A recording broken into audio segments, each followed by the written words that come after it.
So the point is that love of Krishna or service to Krishna is not a mechanical thing. It is to be done with love and affection, with respect, in a proper way, as directed by a bona fide pure devotee like Śrīla Prabhupāda. Now, this is not difficult to understand. And as we've discussed several times before, it only becomes difficult to understand if we allow ourselves to be contaminated by three main enemies. And what is that? It's called Labh, Puja, Pratishta. The PAD disease, not the PADA, the Prabhupada Anti-Defamation Association, not this. PAD, profit, adoration, and distinction. If one allows himself, either knowingly or unknowingly, either willingly or unwillingly, to be contaminated with this, then things become difficult. Because everything becomes filtered through this tendency of looking at oneself instead of how to please Krishna and Prabhupada. We have often, as part of these discussions, we've often given examples of the great devotee, Jayananda Prabhu, whom Prabhupada said was a pure devotee, of how he had such an amazing service attitude without any tinge of personal sense gratification.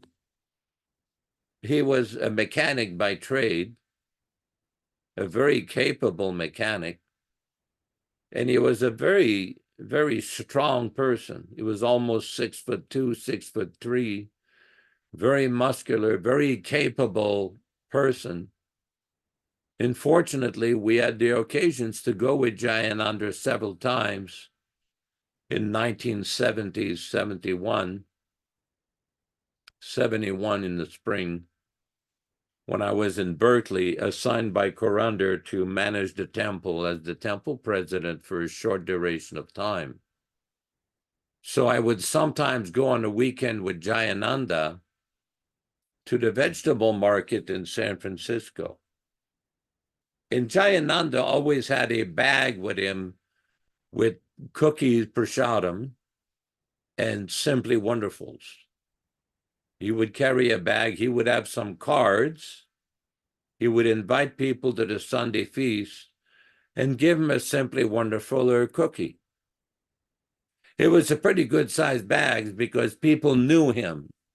Anybody who came in contact with Jayananda were always impressed with his genuine attitude, with his genuine, friendly, sincere mentality to bring people to Krishna.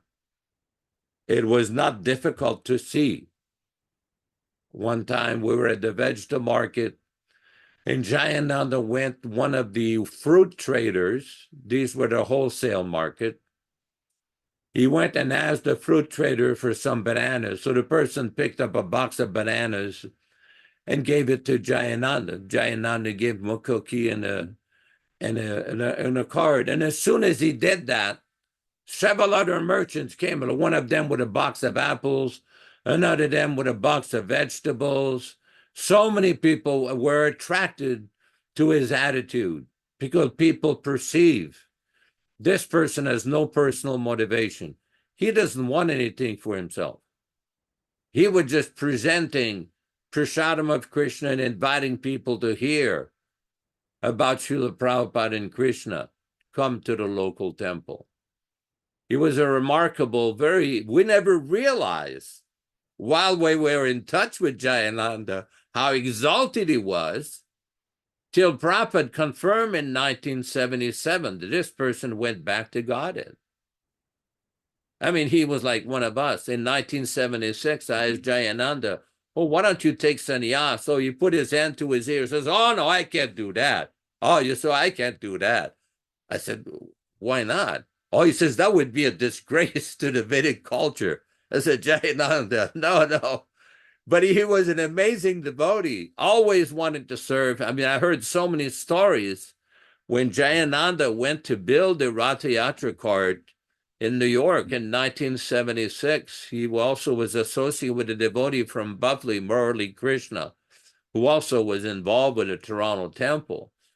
And it was just an amazing to hear the descriptions of Jayananda's working attitude, even though in the last year and a half of his presence on earth, he was affected by some cancer or some disease, but he was always fixed on Prabhupada and Krishna. Always fixed on Prabhupada. Some of you may have seen a picture of Jayananda talking to a police officer, and Jayananda is smiling at the officer, and the officer's got this look like he wanted to hear more, because Jayananda was never confrontational with people, never. Every time we went on Sankirtan with Jayananda, all auspicious things would happen. It would be quite amazing, quite amazing. There was a devotee named Hare Krishna who would play the mridanga. Hare Krishna could play the mridanga for 2-3 hours straight. And Hare Krishna Prabhu would chant, he would smile the whole time, and people would assemble around. And then there would be Guru Kripa leading the kirtan, jumping up and down, also smiling always. They looked very happy. And if you mix all of that with someone like Jayananda, and people would be very attracted, like, what are they doing? What is going on here? There's got to be something special. Why all these persons are so happy? Because of that genuine devotion to Krishna without personal motivation, especially Jayananda. This is very, very significant. Just like that story from the Mahabharata about Vidura wanting to please Krishna. We've all heard so many stories during Prabhupada's manifested presence of different persons, especially children, who came to Prabhupada to receive a cookie, or they would come to try to touch his feet. And Prabhupada was giving his association and his kindness to everyone. But the real kindness of Śrīla Prabhupada in his mercy is his books. Now, somebody may say, well, you guys are always talking about the same topic. It's the same topic about the books and how Prabhupada is present to his books. What about physically present persons? Well, physically present are nice. That's important also. But the function of physically present devotees is meant to emphasize the association with and the importance of Śrīla Prabhupada.